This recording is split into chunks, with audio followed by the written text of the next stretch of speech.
Picture yourself on a summer morning in 1985. You are 10 years old, maybe 11, and you have just wolfed down a bowl of Cap'n Crunch in front of Saturday morning cartoons. The screen door slams behind you as you grab your bike from the garage, and your mom calls out the only rule that matters: be home before the streetlights come on. That was it. No cell phone, no GPS tracker, no text check-ins every hour.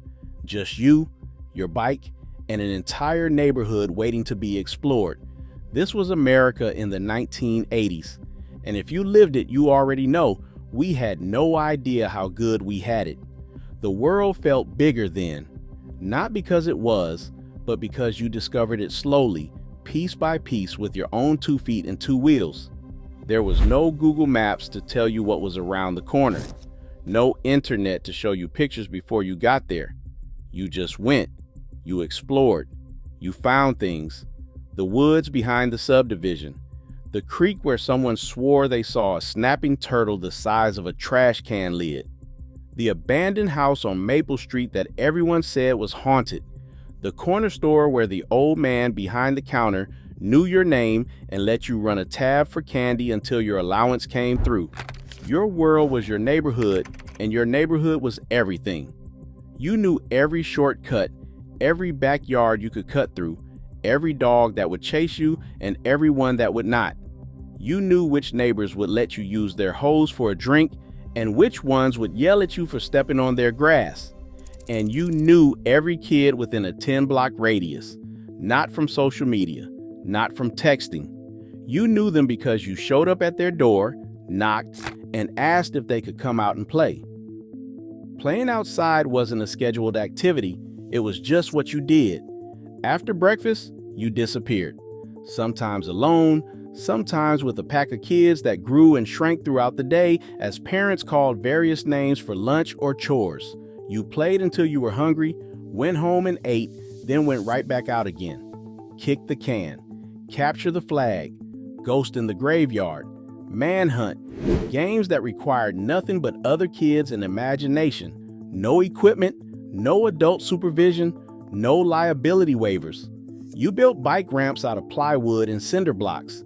You played street hockey until a car came, yelling "game on" when it passed. You climbed trees so high your mother would have fainted if she would have known. You caught fireflies in mason jars and crawdads in the creek. You came home with skinned knees, grass stains, and stories you'd never tell your parents. And when the streetlights flickered on, you pedaled home as fast as you could, slightly sweaty, completely exhausted, and already planning tomorrow's adventure. No one worried about you, not really. The neighborhood watched out for its own. Mrs. Patterson saw everything from her porch. Mr. Hendricks was always working in his garage with the door open.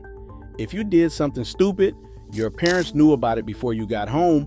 That was the deal. That was how it worked. The technology was primitive by today's standards, and it was absolutely perfect. The telephone hung on the kitchen wall, avocado green or harvest gold, with a cord long enough to stretch around the corner for private conversations. You memorized phone numbers, your best friends, your grandparents, the pizza place. You did not have contacts. You had a brain. When someone called, you answered. You did not know who it was until you picked up. "Hello, Johnson residents. This is Michael speaking." Your mom made you answer that way. It drove you crazy. Now you would give anything to hear it again. The television had maybe 20 channels if you had cable, 4 or 5 if you did not. You watched what was on when it was on, or you did not watch at all. There was no pause, no rewind, no streaming it later. If you missed the episode of the A-Team where they built a tank out of a lawnmower and a washing machine, you waited for the summer rerun and hoped. The VCR changed everything. Suddenly you could record things. You could rent movies. Friday night meant a trip to Blockbuster, walking those aisles, hunting for the new releases, hoping someone had returned Back to the Future or The Goonies or Ghostbusters. The disappointment when the case was empty. The triumph when you snagged the last copy. You had to rewind before you returned it. Be kind, rewind. Some people did not. Those people were monsters. The music was the soundtrack of your life, and you heard it in ways kids today cannot even imagine. You saved your allowance for weeks to buy a cassette tape. One album. $14 at Music Land or Sam Goody. You studied the liner notes on the bus ride home, memorizing lyrics, learning who played what instrument, examining every photo. You made mixtapes. Hours of work, sitting by the radio with your finger on the record button, waiting for the DJ to play your song, cursing when he talked over the intro. You arranged the songs just right because a mixtape was a message. A mixtape meant something. A mixtape given to the right person could change your life. The Walkman freed you. Suddenly music was portable. You could take it anywhere, on the bus, to school, walking down the street. Those orange foam headphones, the satisfying click of the play button, the slight wobble when the battery started dying, your favorite song slowing down like a record winding down. And then there was MTV. MTV in the 1980s was not just a channel, it was a revolution. You watched it for hours, hypnotized. Video killed the radio star into Thriller, into Take On Me, into Sweet Child O' Mine.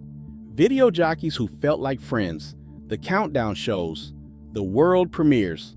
When Michael Jackson's Thriller video debuted, the entire country stopped to watch.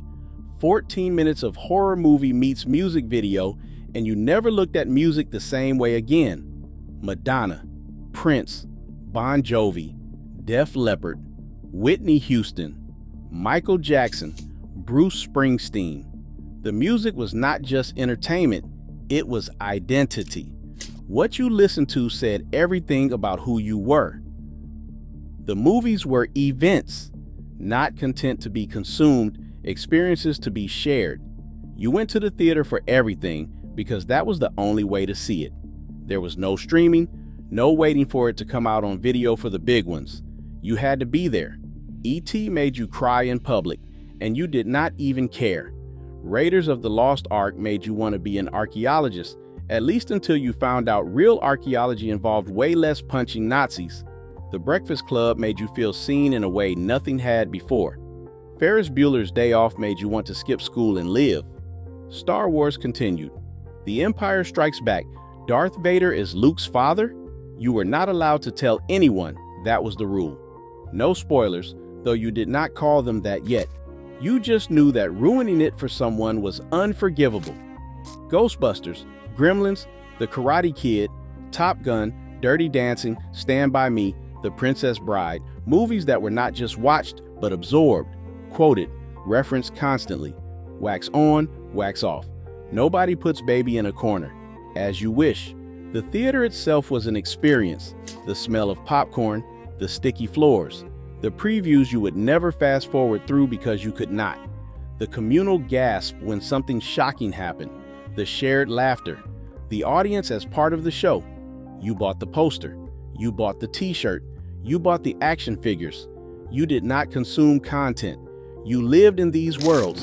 Video games were just beginning to take over, and they were magical because they were new. The arcade was a cathedral, dark, loud, glowing with screens, alive with bleeps and bloops and the clatter of quarters. You walked in with a pocket full of coins and walked out with none, and it was worth every penny.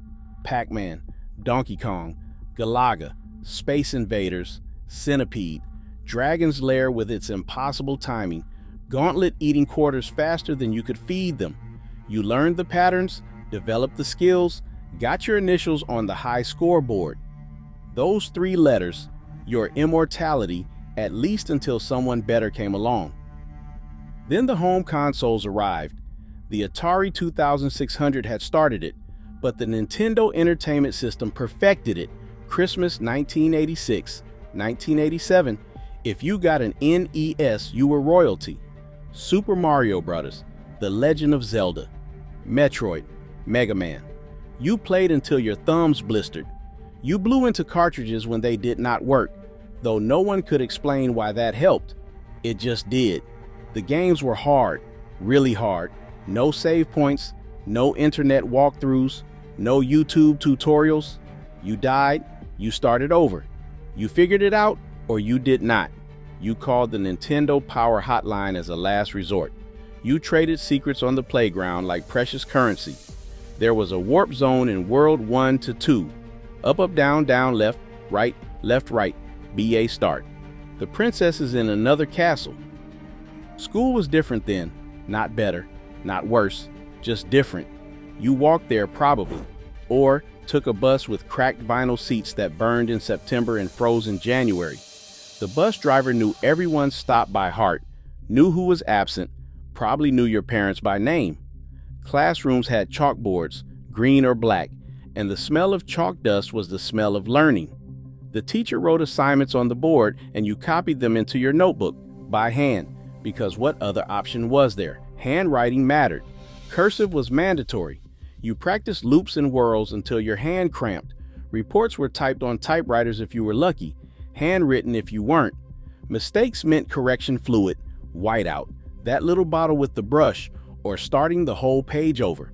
The library had a card catalog, actual cards in actual drawers, organized by author and title and subject. Research meant books. The encyclopedia, if you had one at home. The library, if you didn't. Gym class was mandatory and merciless. The presidential fitness test, the rope climb, dodgeball, which was legal and encouraged. You got picked for teams publicly, and everyone knew who got picked last. It was brutal. It was also somehow fine. You survived. Everyone did. The lunchroom served food that would horrify modern nutritionists. Rectangle pizza, mystery meat, tater tots, chocolate milk in little cartons. You traded items like a stock exchange. I'll give you my cookie for your pudding. Deals were struck, alliances formed, there were bullies. There was no anti-bullying curriculum, no zero tolerance policy. You dealt with it one way or another. Sometimes that meant fighting. Sometimes that meant running. Sometimes that meant an unlikely friendship with a kid who turned out to be more scared than scary. It wasn't ideal, but you learned things that couldn't be taught in a classroom. The mall was the center of the universe, not for shopping, for everything. On weekends, you begged your mom to drop you off at the mall. You wandered for hours with your friends, no parents in sight, flush with allowance money and freedom. The food court was your cafeteria. Orange Julius, Sbarro, Chick-fil-A, hot dog on a stick, with those employees in the ridiculous uniforms and the hand-squeezed lemonade. You browsed Spencer's gifts, snickering at the dirty greeting cards and lava lamps. You flipped through posters at the poster store, looking for the perfect one for your bedroom wall. Lamborghini Countach, Farrah Fawcett, Top Gun, the kitten hanging from a branch that said, "Hang in there." You tried on sunglasses you couldn't afford. You tested cologne samples. You haunted the record store, listening on the headphones mounted to the wall. The arcade in the mall was always packed. The movie theater showed second-run films for $2. The department stores had their own gravity. Sears with its tool section and catalog pickup. JCPenney with the portrait studio. Macy's with the fancy stuff you'd never buy but like to look at. And everyone was there. Everyone. The mall on a Saturday was a social event. You saw people from school, from church, from the neighborhood. You flirted awkwardly with kids from other schools. You sat on the benches and watched the world go by. The mall wasn't commerce, it was community. It was where you went to see and be seen. It was your town square, your main street, your place. Summer vacation lasted forever. Not literally, but it felt that way. 3 months of freedom stretching out before you like an ocean, endless and full of possibility. No summer camp schedule, no enrichment activities, no structured anything. Just summer. You slept until 10, 11, noon.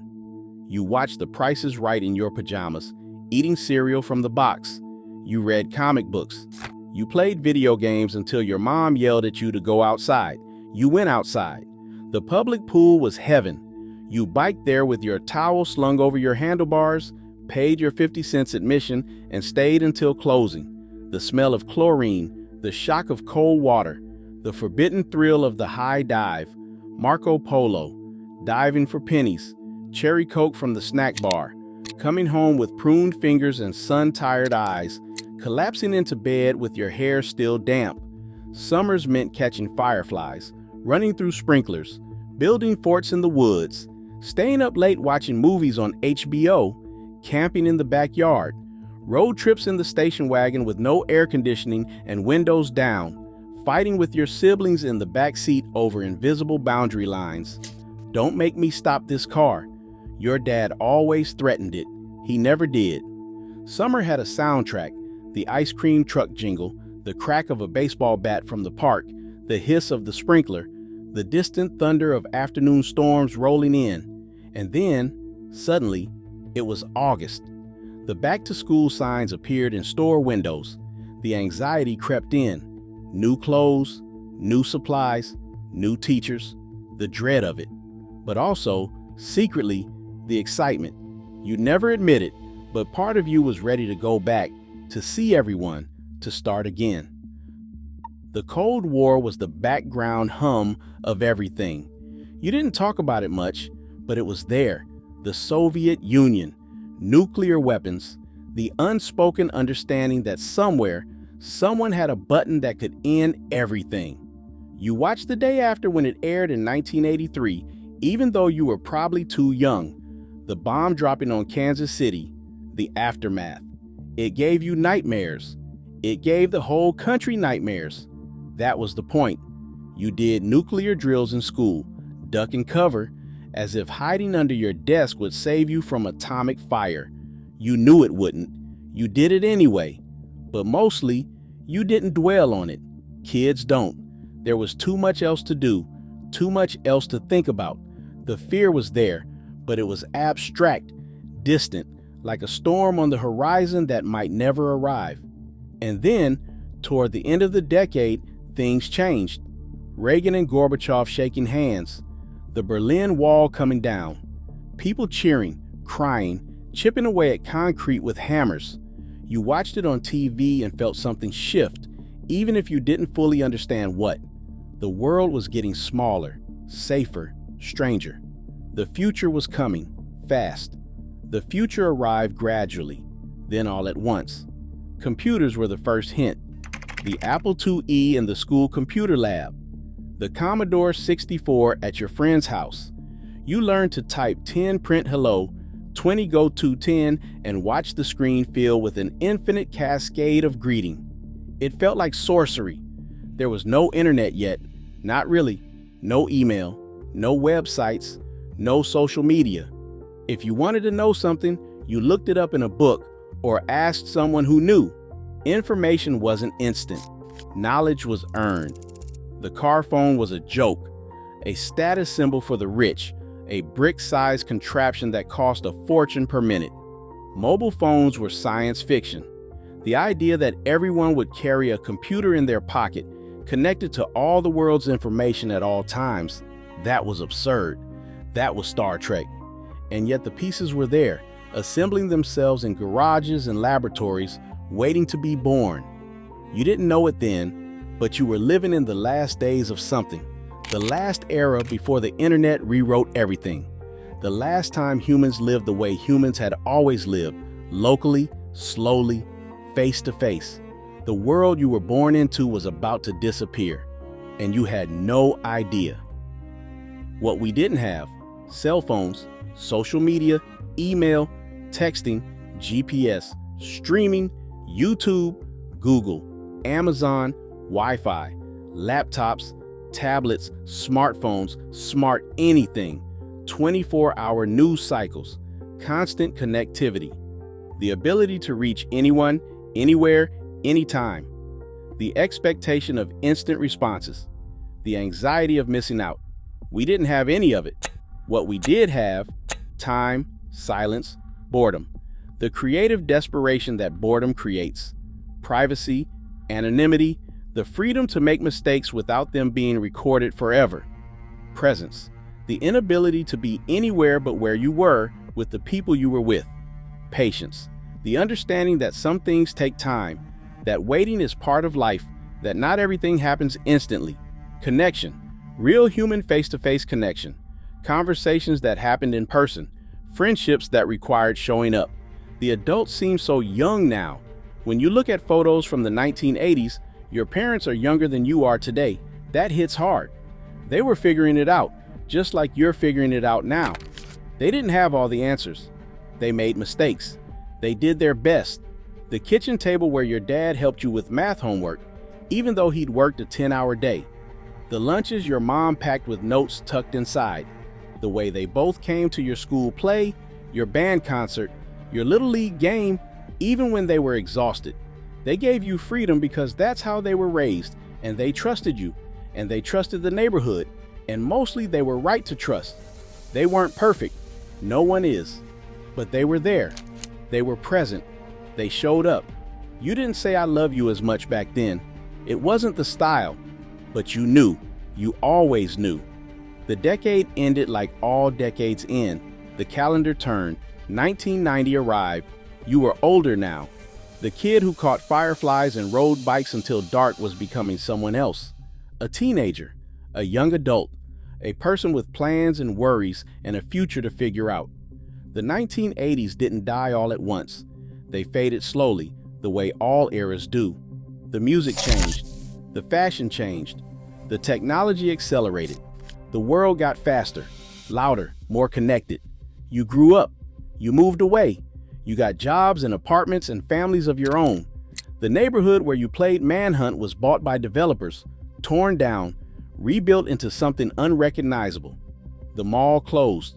The arcade became a cell phone store. The video store became a memory. You watched a place you knew be transformed. And somewhere along the way, without meaning to, you forgot how it felt. The freedom, the slowness, the presence. The way a summer afternoon could stretch into eternity. The way a Saturday morning could be an adventure. You forgot. Until something reminds you. A song on the radio, a movie on TV, a photo in a box in the attic. And suddenly you're back there, 10 years old, bike leaning against the garage, whole world waiting to be explored. Suddenly you are there again. If you grew up in 1980s America, you were part of something that no longer exists. Not because it was better. It wasn't. Not entirely. There were problems, injustices, limitations that were right to have left behind. But something was lost, too. Something about the pace of life, the scale of community, the depth of presence, the ability to be unreachable, untracked, truly free. We were the last generation to grow up without the internet. The last to know what it meant to be bored, truly bored, with nothing but your imagination to save you. The last to experience childhood as a local, physical, face-to-face adventure. We didn't know it was ending. We didn't know we were the last.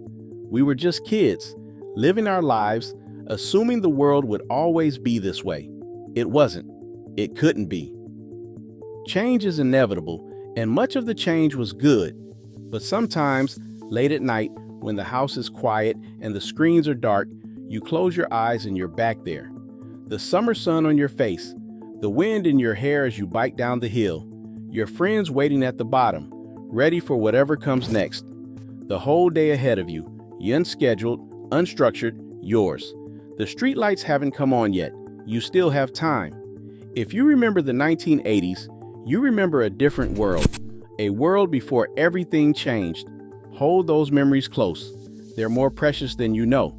And if this made you feel something, share it with someone who was there, someone who remembers. We were lucky. We didn't know it then. We know it now.